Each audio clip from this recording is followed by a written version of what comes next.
কলকাতা থেকে মুর্শিদাবাদের উদ্দেশ্যে রওনা হয়ে শুক্রবার নাকাশিপাড়ার 12 নম্বর জাতীয় সড়কের যুগপুরে গাড়ি থামান রাজ্যের মুখ্যমন্ত্রী শুভেন্দু অধিকারী। রাস্তার দুধারে অপেক্ষমান দলীয় কর্মী সমর্থকদের কাছ থেকে ফুলের তোড়া ও শুভেচ্ছা গ্রহণ করেন তিনি। প্রায় 10 মিনিট কর্মীদের সঙ্গে কথা বলে ফের গন্তব্যের উদ্দেশ্যে রওনা দেন সিএম। আজ বহরমপুরে প্রশাসনিক বৈঠক ও রেজিনগরে দলীয় সম্মেলন রয়েছে তার। স্থানীয় নেতৃত্ব জানিয়েছেন সিএমকে কাছে দেখতে পেয়ে কর্মীরা উচ্ছ্বসিত।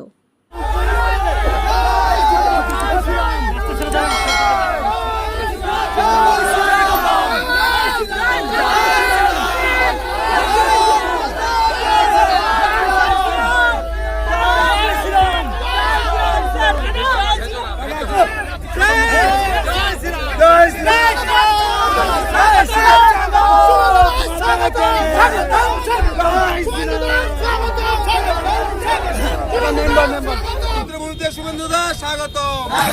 ভারত মাতা কি, ভারত মাতা কি।